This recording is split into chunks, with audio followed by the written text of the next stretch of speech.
On Friday, a new wave of missiles was fired by Iranian forces as part of the 17th wave of Operation True Promise 3, the Persian nation's response to unprompted Israeli attacks. Russian President Vladimir Putin delivered on Thursday his keynote address within the St. Petersburg International Economic Forum, tackling several initiatives to boost their domestic economy. And at least 2 deaths have been confirmed in Mexico after the passage of Hurricane Erick.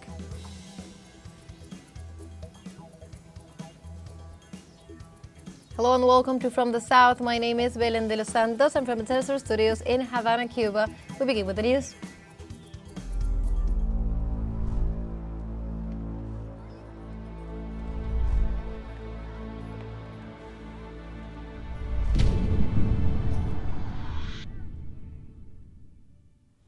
We now begin with the information. On Friday, a new wave of missiles were fired by Iranian forces as part of the 17th wave of Operation True Promise 3, the Persian nation's response to unprompted Israeli attacks. On the 8th day of the ongoing conflict started by Tel Aviv, missiles were seen over the occupied territories in Ramallah, in the West Bank, and the Haifa area in the north, and Beersheba, where 2 injured were reported. At least 1 missile fall was reported in Jerusalem as well. Local Israeli media confirmed at least 39 missiles hit targets across the country. In this context, the Iranian Revolutionary Guard informed this new wave used long-range missiles and drones against strategic military objectives, among them military factories and army command centers.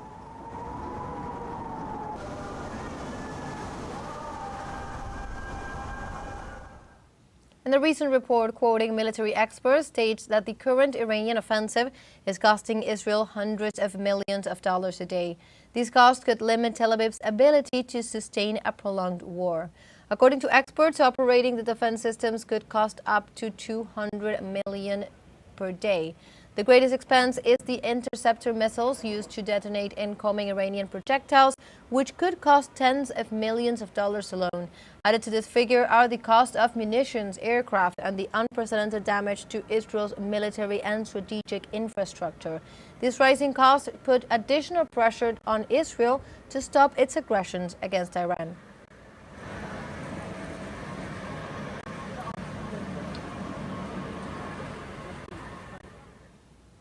Meanwhile, on Friday, Iran's Foreign Minister Abbas Araghchi denounced the Israeli aggressions at the United Nations Human Rights Council in Geneva. In this regard, Araghchi explained that this is an unjust war imposed on the Iranian people since the early hours of June 13th, when Israel perpetrated a mix of unlawful and criminal operations against off-duty military personnel, university professors, and ordinary people. Iranians have been killed and injured following Israel's surprise attacks on residential areas, public infrastructure, hospitals, and health centers. He described the situation as a betrayal of diplomacy and an unprecedented blow to the foundation of international law and the UN system. We need to take action now, he said. Otherwise, the entire UN-based international legal system will crumble. His Excellency Mr. Saeed Abbas Araghchi. Iran is under a merciless act of aggression. This is crystal clear fact, must not be allowed to be twisted upside down by Israel and its backers. Israel's aggression on Iran cannot and must not be justified by any legal or moral standards. Any justification for this unjust and criminal war would be tantamount to complicity. Iran is defending itself against the barbaric aggression. We are entitled, tasked, and determined to defend our territorial integrity, national sovereignty, and security with all force. This is our inherent right. Our peaceful nuclear facilities have also been targeted, despite their being under full monitoring of IAEA, and despite the fact that attacking such facilities are absolutely banned under international law. Israeli attacks on nuclear facilities are grave war crimes, given also the danger of environmental and health catastrophe as the result of radiological leakage. Precisely in this scenario, during his address at the United Nations Security Council on Friday, the Director General of the International Atomic Energy Agency, Rafael Grossi, warned against strikes on Iran's Bushehr nuclear plant, alerting of its negative environmental consequences. Of the region have reached out directly to me over the past few hours to express their concerns, and I want to make it absolutely and completely clear. In case of an attack on the Bushehr nuclear power plant, a direct hit would result in a very high release of radioactivity to the environment. Also in this context, the Iranian foreign minister, currently in Geneva, is holding talks with his counterparts from France, Germany and the UK, as well as the European Union's foreign policy chief. The meeting constitutes the first round of face-to-face talks between Western and Iranian officials since the start of Israel's attack on Iran a week ago. Ahead of the meeting, Arghachi asserted the gathering will be solely based on the nuclear issue and regional matters, disregarding any ceasefire talks as long as Israel continues its ongoing aggression on the Persian nation.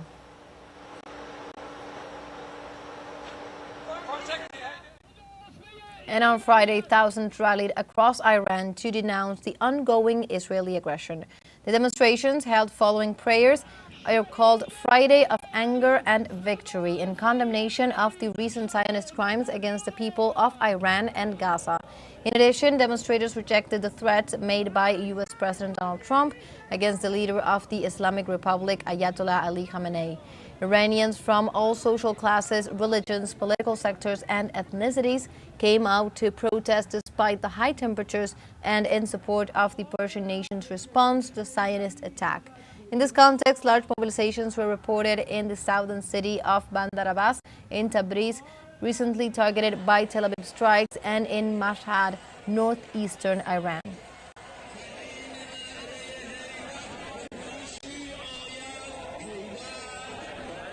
And now we have a short break coming up, but first, remember you can join us on TikTok at teleSUR English, where you will find news in different formats, news updates, and much more. We'll be right back. Stay with us.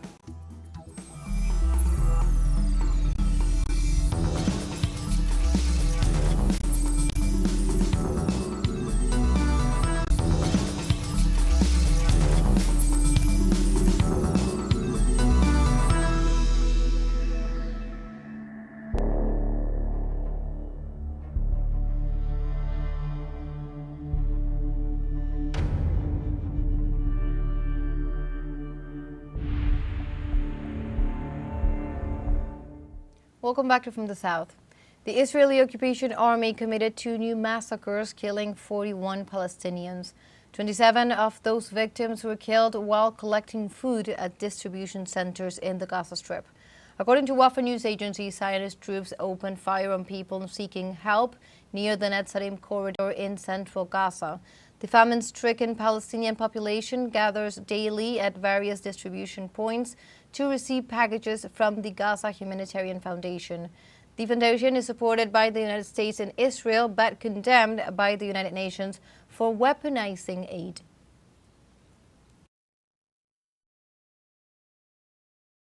And on Friday, Palestinian authorities denounced the grave situation suffered by women in the occupied territories due to Israeli aggressions and orders of forced displacement to which they are subjected. The Palestinian Ministry of Women Affairs described the current situation as catastrophic and unprecedented. Minister Mona Al-Khalili detailed how women in the Gaza Strip are facing terrible conditions in the face of the collapse of the health system caused by the ongoing Israeli attacks on hospitals and the blockade of medicines, along with humanitarian aid. Palestinian Central Bureau of Statistics reported that up to March of 2025, more than 12,000 women in Gaza were killed by Israel. Well over 1 million live as refugees in occupied West Bank and camps in Jordan or Lebanon.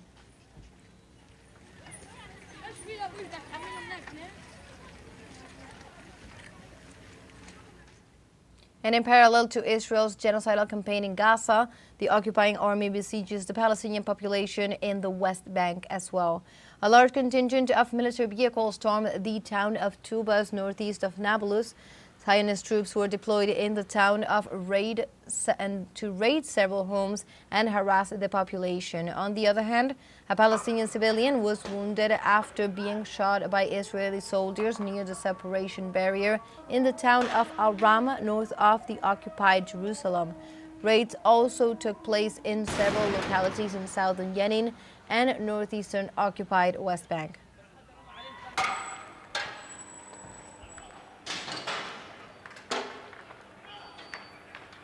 Now, in other news, Russian President Vladimir Putin delivered on Thursday his keynote address within the St. Petersburg International Economic Forum, tackling several initiatives to boost their domestic economy. The head of state attached importance to harness state-of-the-art technologies to guarantee not only their development but also their defense. He proposed to modernize military facilities and referred to using drones and artificial intelligence in surveillance systems, among others. Likewise, he highlighted Russia focused on modernizing state programs, digitalizing information, and he condemned that the BRICS had been created a fairer platform for global growth, embracing more countries contributing to world's change order. Этого, безусловно, ни в коем случае нельзя допустить. Его формат традиционно предполагает. And transportation unions in Italy called a general strike demanding better wages and benefits. In a statement, the union announced a strike in land, air, and maritime transportation, demanding increased income and reduced working hours for workers. The union also demands increased investment in health, education, transportation, and labor safety due to the high rate of accidents and death during working hours. The strike also condemns Israel's aggression against the people of the Gaza Strip and its recent offensive against Iran.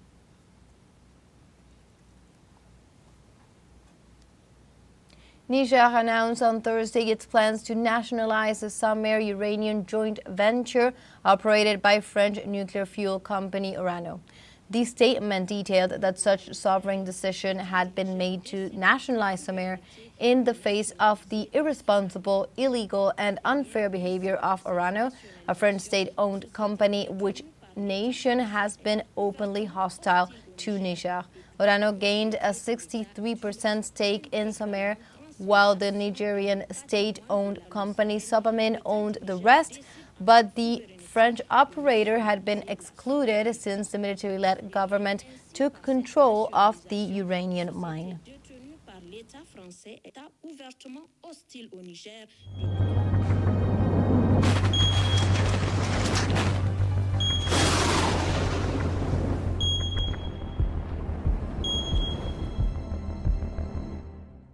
And at least 2 deaths have been confirmed in Mexico after Hurricane Erick dosed the region.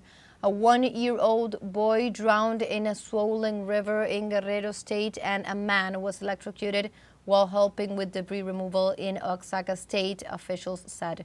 Authorities reported landslides, blocked highways, downed power lines, and some flooding as coastal residents, above all in Acapulco, took the storm seriously, with memories of the devastating Hurricane Otis in 2023 still fresh in their minds. Erick wiped out power to more than 120,000 consumers at one point.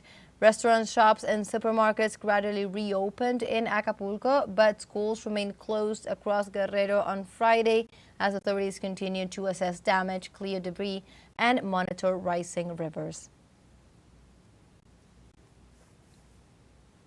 Now we have a second short break coming up, but before we invite you to visit our Facebook page at teleSUR English.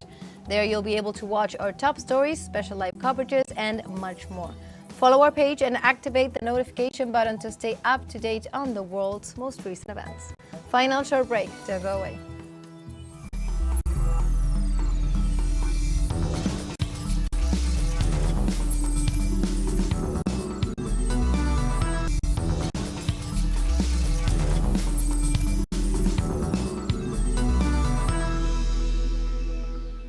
Welcome back from the south. When the local government tried to shut Brazil's largest urban social movements out of an important political space, they fought back and won. Our correspondent Brian Meir has more. Preparations for this year's National Cities Conference got off to a rough start in Recife, as three of Brazil's largest urban social movements united to push their way into and shut down the Municipal Cities Conference, an important space for people's participation which cedes control over parts of urban policy to a democratically elected volunteer delegate system. Recife Mayor João Campos is holding a totally fake conference. This conference doesn't represent the city's real social movements. In 2003, the urban social movements pressured President Lula to create a national cities ministry controlled by a national system of voluntary delegates elected at the city, state, and national levels, with guaranteed 51% majority for social movements. In 2016, President Michel Temer shut it down. This year, the Lula administration will hold the first national conference in 11 years, but many local governments are working to stifle participation. The mayor's office created a commission to simply cut delegates from the social movements that fight for and create social housing in the city of Recife. For example, we registered 30 delegates to participate in the conference and they cut 28 of them. The MTST, UNMP, MLB, and the MNLM and the other people's housing movements don't agree with this. Today, either they will open space for a representative number of delegates from the social movements that are really building the city of Recife, or we are going to shut this conference down. Together, the social movements marched into the convention hall where the municipal conference was taking place. They pushed past the municipal guard and stormed the stage. There they announced that they weren't leaving and began to sing as nervous bureaucrats fretted.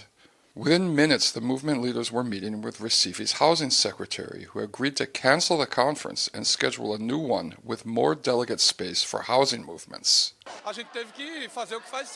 We had to do what we always do. They only decide to listen to us when we burst into their space and show that we are ready to fight.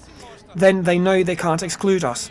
When we show who we are, come into their space and demonstrate the power of the people, they start listening to us. If we don't do this, they completely ignore us.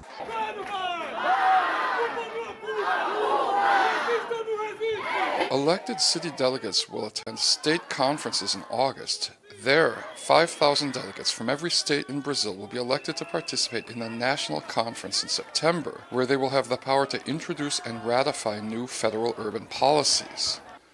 Brian Mir, teleSUR, Recife.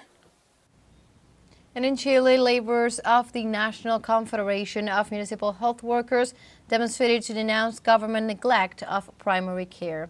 The protest was carried out throughout the country as one of the agitation measures prior to possible mobilizations to be carried out during the first days of July if there are no concrete solutions from the government.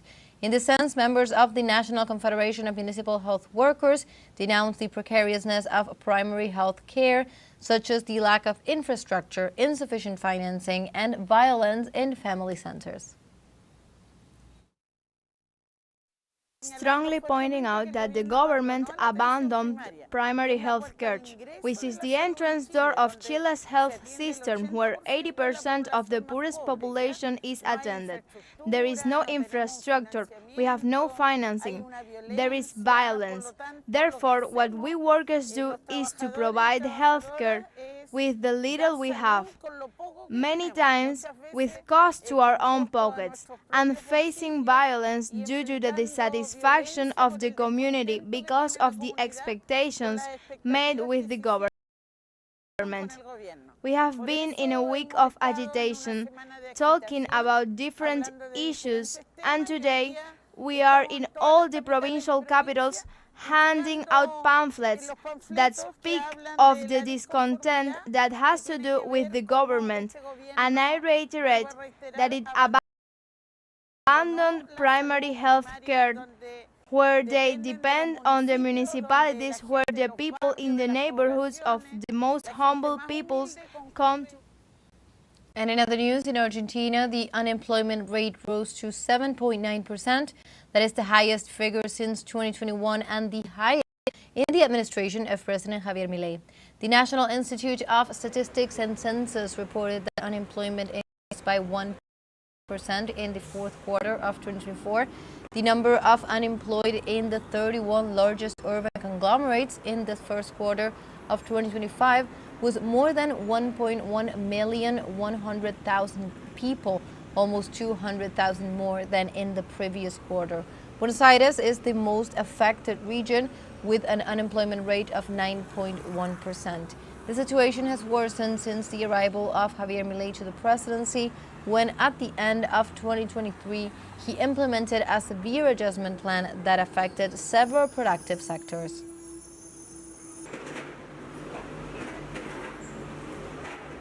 In Honduras, President Xiomara Castro denounced attempts of fraud in the National Electoral Council regarding the elections of next November 30th and urged the realization of free and transparent elections. The Honduran president emphasized that the past practices were being repeated in order to alter the will of the people, as happened in the years 2013 and 2017 elections. Likewise, she supported Rishi Moncada's request for mobilizations to respect the will of the people. It should be noted that these allegations are made in a context of growing political tensions in the country prior to the elections. And like this, we have come to the end of this news brief. You can find these and many other stories on our website at telesurenglish.net. Also join us on social media. We are on Facebook, X, Instagram, Telegram, and TikTok as well. For TeleSUR English, my name is Belén de los Santos. Thank you for watching.